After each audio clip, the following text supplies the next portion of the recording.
Boom! We are live, ladies and gentlemen, boys and girls. Welcome to the Nolan Hawkeye Anthony YouTube channel. And I thank all of you for being here wherever you may be. And of course, however you may be listening.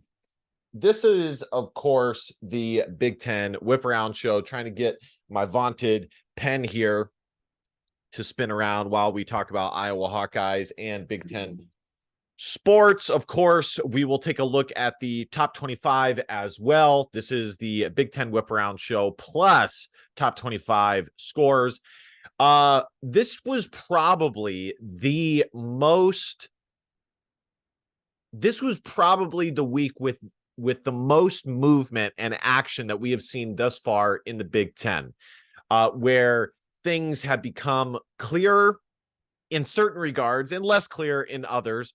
But there was a lot of important games, defining games, potentially season-defining games for multiple teams, primarily when it comes to the Big Ten West. Now, one thing, and we did talk about this in my post-game show for Iowa versus Northwestern, one thing to think about, or that I had not thought about, that somebody in the comment section brought up, is because I made a comment a few weeks ago that I think that the Big Ten West, top to bottom, if you look at the imagination of, only some people will get that reference, the entirety of the Big Ten West is better than the entirety of the Big Ten East.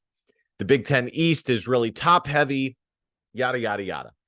And this past week, we saw some Big Ten East, like lower tier opponents, take down some of the middle to upper tier teams in the Big Ten West. So, to tell you the truth, guys, I'm not so sure that I can say that the Big Ten West, top to bottom, is better than the Big Ten East after what we saw transpire with Indiana beating Wisconsin, Michigan State beating Nebraska. Now, ultimately, these two games do not define fully the Big Ten West and the Big Ten East. I mean, Michigan State has played multiple teams from the Big Ten West. They lost to Iowa. But, still, this was not a good showing from the Big Ten West with regards to their comparison with the Big Ten East. So we're going to be diving into this really quick. Let me go ahead and pull up the scoreboard. By the way, guys, if you guys are not subscribed, I hope you guys consider smashing that subscribe button. At the very least, like, comment, share. If you guys want to donate to the channel, you guys absolutely can through the donation button on this video, or PayPal or Cash App. I thank all of you who have donated to the channel thus far. It really means a lot. But just in general, your guys' support means a lot regardless. And this is a ton of fun to do. And what's really been interesting since I've been doing this Big Ten Whip Around show is the fans from other schools that have dropped by the channel. Now, this is predominantly still an Iowa Hawkeye channel, of course, but we have broadened our horizon ever so slightly with the emergence of this series, I guess you could call it. So let's go ahead and start our gander into the Big Ten here. Let's start with, of course, the Iowa Hawkeyes. As we always do, as your boy is absolutely an Iowa Hawkeye fan. Not really a ton to say about this game that has not already been said by myself and others. I said most of what I wanted to say about this game in the post-game show. An excellent performance yet again by the Iowa Hawkeye defense. The special teams had its moments, but it was not from start to finish as solid as we have come to expect LeVar Wood special teams groups. But they did have their moments. I mean, Caden Wetschgen, his return at the end of the game, Drew Stevens, absolutely crushing, just demolishing a 52-yard kick And it was absolutely picture perfect, seeing some of the photos and freeze frames and GIFs of the Northwestern band member catching the absolutely crushed football that Drew Stevens hammered home for the win. So they had their moments, but of course, Drew Stevens did miss a 52-yarder. The whole reason Iowa had to kick that game-winning field goal in the first place was largely in part to Tory Taylor having yet another, in this game specifically, poor kick or poor punt that really gave Northwestern massively advantageous field position. So it was kind of hit or miss. Just to kind of keep things fair, I thought Northwestern, as I said in the game preview, I said that Northwestern was not as poor of a team as people thought they were going to be during the preseason. They have made excellent strides forward. I think they may have something with their new head coach. I'm blanking on who his name is. Let me go ahead and pull that up real quick. Northwestern head coach. They have David Braun. It looks like they have definitely made progress forward this season that, I don't think a lot of people, including myself, expected them to do. I think if they can win 6 games this season, I think they can consider this a successful season. Honestly, most people thought that Northwestern would be lucky to win 4 games this year, which they already have done. I think the consensus was that they were going to at the very least be as bad as they were last year. So David Braun, this is his coaching career thus far. Winona State, Culver Stockton, Winona State again, UC Davis, down by my neck of the woods, about an hour away from where I live, Northern Iowa, North Dakota State, and now Northwestern. So, I was not surprised by Northwestern giving Iowa a run for their money. And, I really wasn't surprised by it because, as I have been saying for weeks now, Iowa has been the more talented team in every single game but one game this year. And that was, of course, against Penn State. But they make the game closer than it needs to be because of how poor the offensive play calling is. And they make the game closer than it needs to be. And so, I used to pick Iowa based off of what they should win by, but now I don't do that anymore. I pick it based off of what history tells me is going to be the case. And thus far this year, all the games are 1-score games. Iowa, due to the offense, is never, or rarely, not never, but rarely going to win a game by 10 plus points. They just don't put enough points on the board.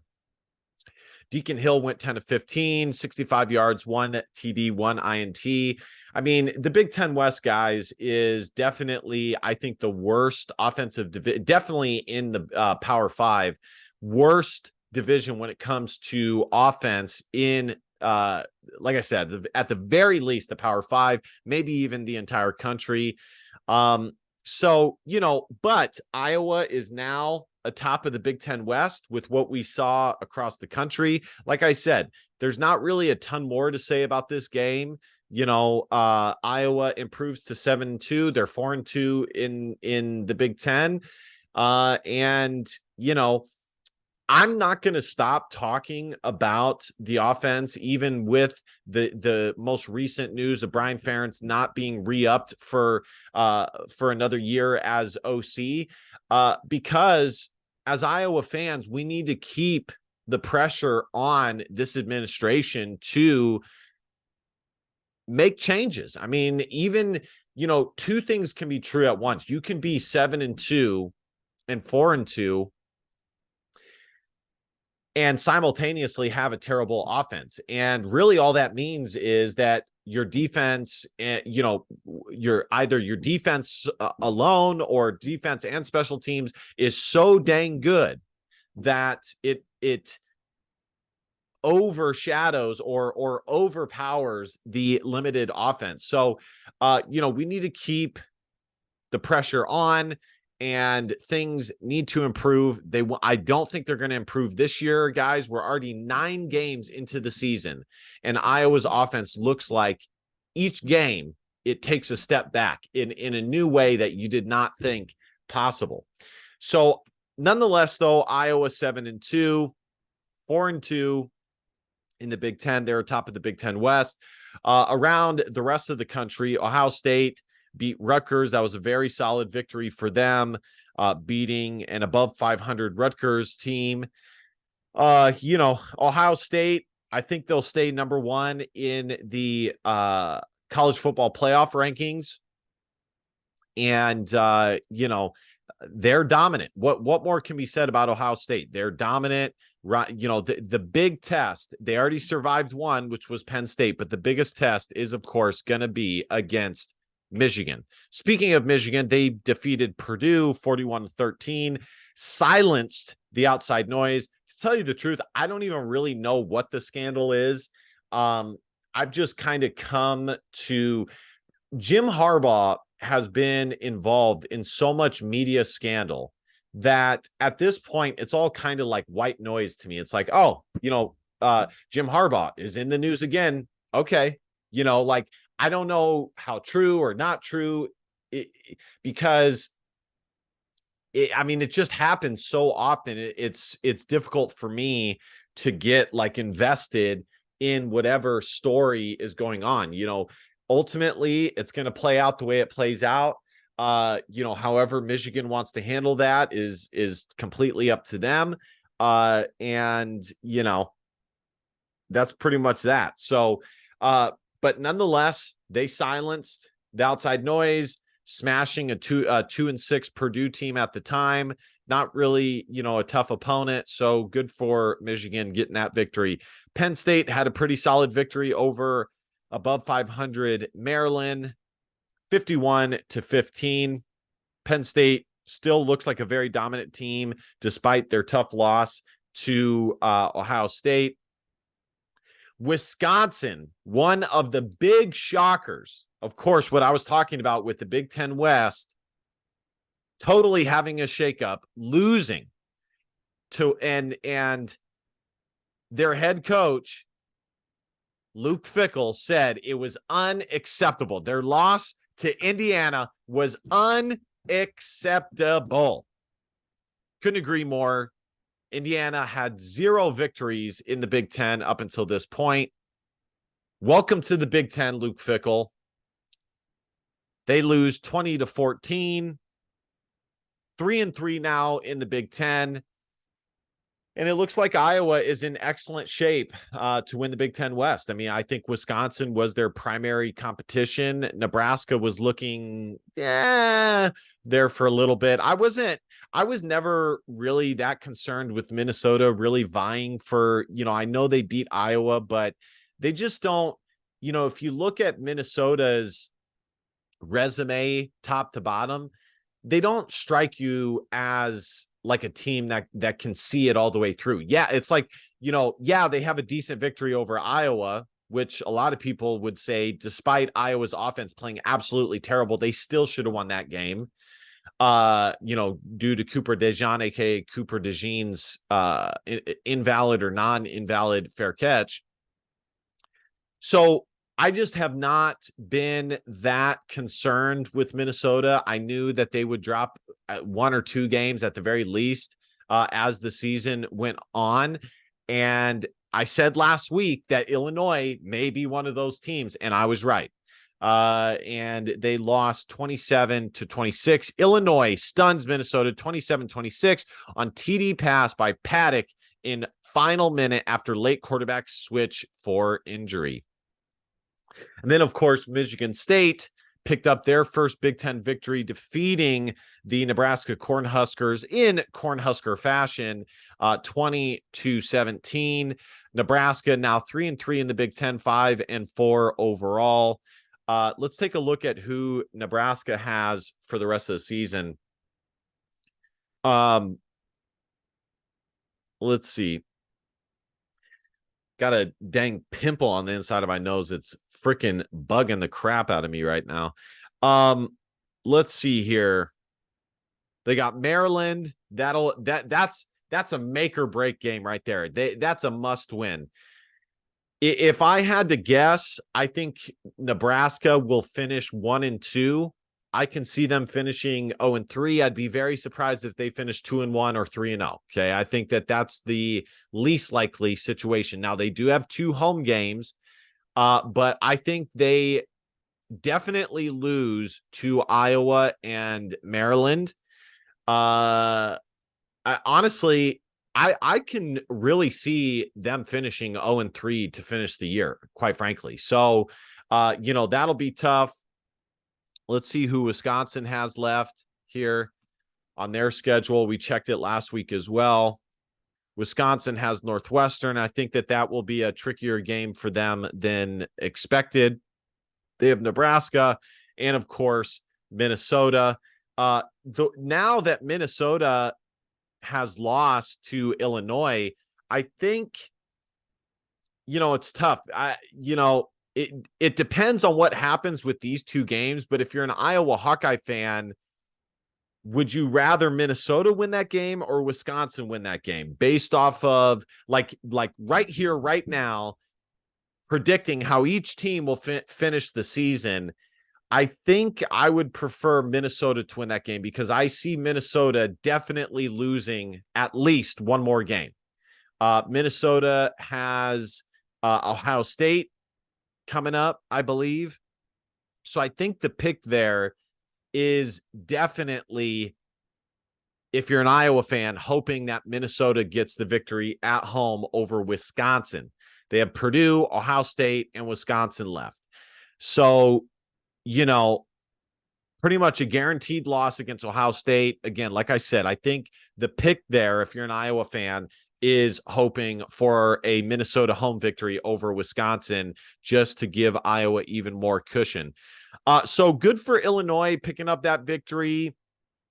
It looks like Nebraska has pretty much gone with Heinrich Haarberg as their starting quarterback. He's had his own issues as well. 0 tubs to 2 INTs. Caton Hauser, had a decent game, pretty efficient, 13-20, 165 for 1 tub. So, Nebraska has not had a quarterback really. I would say the closest would probably be Adrian Martinez, but they haven't had a quarterback who is really a game manager / quarterback that doesn't throw a ton of INTs for a long time. So, and really in the Big Ten West, protecting the football is the name of the game because of how good the defenses are. So let's take a look here. So until they get that, until they can get a quarterback who in big games does not turn the football over, Nebraska will continue to be at best 6-6 football team. Let's see here. Here are the standings. Michigan, Ohio State top the Big Ten East, 9-0.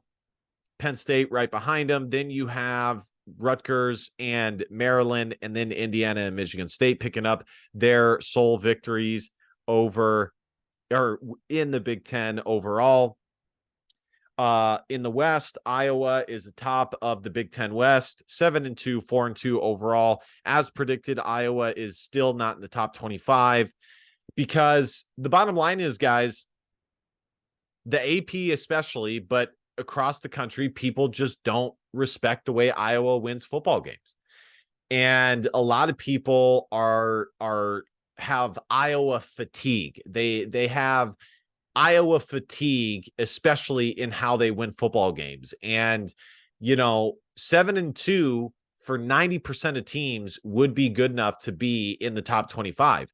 but because it's Iowa, it's not going to happen. So, and I think also a lot of people look at Iowa's schedule, even though Iowa State has ended up looking better than anticipated, despite them losing to Kansas. Northwestern has been better than people anticipated. All those things, people still have their preseason thoughts or biases affecting how they view the Iowa Hawkeyes. I was kind of hoping that Western Michigan would be better than they are. They're not really that good. Really quickly, let's take a look here at the top 25 scores across the Big Ten. We talked about Ohio State and Rutgers. Georgia, great victory over Missouri. Again, I mean, look, Missouri is 7-2, and they're as high as being top 15 in the country. Iowa 7-2 is not even ranked. I mean, I think that and Iowa is a 7-2 team from the Big Ten. You don't see that often, guys. You just don't. But the voters have fatigue against Iowa. They just do. Talked about Michigan defeating Purdue. Florida State defeated Pittsburgh to remain undefeated. Washington, in an absolute shootout. I think that I think it's the tight end coach. That's a name that has been thrown around for who the Iowa Hawkeyes could potentially hire. I think it's a long shot. Really, because of Kirk Ferentz and the stigma of the last several years for Iowa offensively, I think the best Iowa is going to be able to hope for is a young up-and-comer who doesn't really have a ton of production or a huge resume, but has a ton of potential that Iowa can get behind and foster and hope that it emerges at Iowa. So Washington remains undefeated. Oregon defeated Cal 63-19. Absolutely incredible to be able to put up 63 points against a Power 5 opponent like that. I believe Cal is going to be going to the Big 12. I think Cal would make a decent Big 10 program. The problem is that a school like Cal has a ton of Olympic sports, but not the same Olympic sports that the Big 10 has. So, anyways, that's a different conversation for a different day. Texas squeaked out a victory over Kansas State. Of course, Kansas State remained in the top 25 despite being 6-3 and 4-2. Not a bad record, but again, just another example of the voters having fatigue for a team like Iowa, as opposed to an up-and-comer like Kansas State, not so much. Alabama got a sweet victory over LSU. Great victory for them. They have really got it together since their loss earlier in the season. I mean, what can you really say about it? Oklahoma State with the stunner over Oklahoma to improve to 7-2, 5-1 in the Big 12. Ole Miss defeated Texas A&M 38-35. Penn State we talked about that one, 51-15, shellacking over Maryland. Louisville with the 34-3 victory over Virginia Tech. Clemson upset Notre Dame. Great victory for them. Although, I was thinking about this yesterday. It is crazy how high Clemson was flying just like a couple of years ago. I mean, it seems like just yesterday they were one of the hottest, if not the hottest football programs in all of college football. And, they've taken a step back. We'll see with the new quarterback that they have, if they can kind of gain some of that suave, but, you never know. I mean, college football really just goes in ebbs and flows. And that's why, regardless of the offensive stats, it's very impressive for a coach like Kirk Ferentz to see a coach like Kirk Ferentz be able to do it across multiple generations, winning football games. Oregon State defeated Colorado 26-19. As I told you guys, Colorado was not the darling that a lot of people were hoping them to be. Tennessee beat UConn 59-3. Utah with the 55-3 victory over Arizona State. Arizona with the upset over UCLA 27-10. And of course, Kansas with the 28-21 victory over Iowa State. Pretty much taking Iowa State out of Big 12 championship game contention. Tulane with the 13-10 victory over East Carolina. And sadly, my Air Force Falcons lost to Army 23-3. All right, guys, last, I want to do my Big 10 tiers really quickly. If I can find it, of course. Let's get this locked and loaded. Tier 1, not gonna change. I am going to move Wisconsin back after their loss to Indiana. Probably, I mean, it's just really hard because Maryland lost, Rutgers lost, Wisconsin lost. I mean, really, who do I move back? But because Minnesota lost, but because Wisconsin lost to such a bad opponent, I think I have to move them back. I just do. And I think I got to move Indiana ahead of Purdue because of that. Let's see here.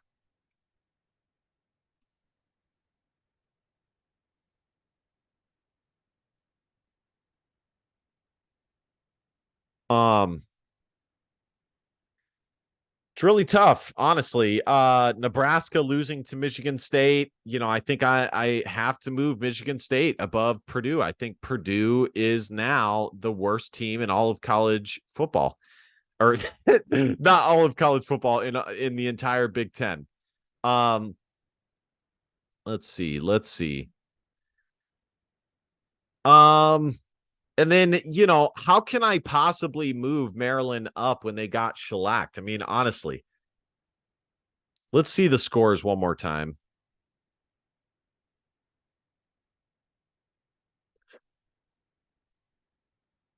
Let's take a look-see at the Big Ten scores.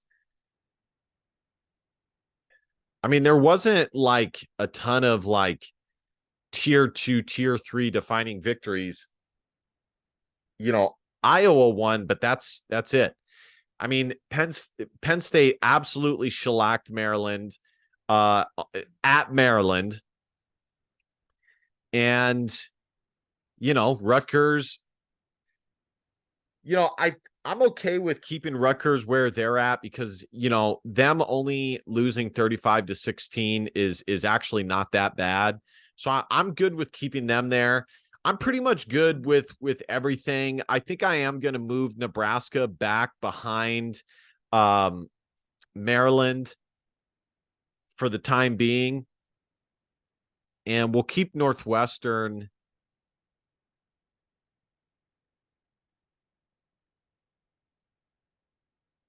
Here is the question. Do I move Illinois above Northwestern? Let's see if they have a head-to-head game yet. Because if they do, and Illinois beat Northwestern, no, they don't. They have not played yet. Illinois did defeat Minnesota, and Minnesota beat Iowa, and Northwestern lost to Iowa at home. So I do think I am going to move Illinois ahead of Northwestern and move Northwestern down here.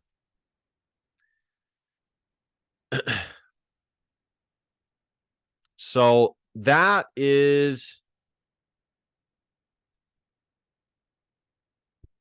how we're going to do it, guys. I mean, man, Minnesota losing to losing to Illinois, you know, I can see how some people are going to look at this and say, how can you possibly keep Wisconsin and Minnesota above Maryland when they lost to bottom dwellers of the Big Ten? And I get that. Conversely, how can I move Maryland all the way up despite getting shellacked by Penn State? I mean, I can't. I think the only fair thing to do is to kind of keep them right where they're at for the time being. So that is my Big Ten power rankings, guys. We got Ohio State, Michigan, Penn State, tier 1, tier 2, Iowa, Rutgers, Wisconsin, Minnesota, tier 3, Maryland, Nebraska, Illinois, tier 4, Northwestern, Indiana, Michigan State, Purdue. So, we're really splitting hairs here these days, guys. But that is going to do it for me, guys. Thank you guys so much for watching. Again, be sure to hit that subscribe button. At the very least, like, comment, share. You guys know the drill. If you guys want to donate, you absolutely can. Just check out the description box, or you can just donate through this video here. And last but not least, DBAP, don't be a pussy willow and fox our feelings, because your feelings just don't matter. Love you guys. See you guys next time. Bye-bye.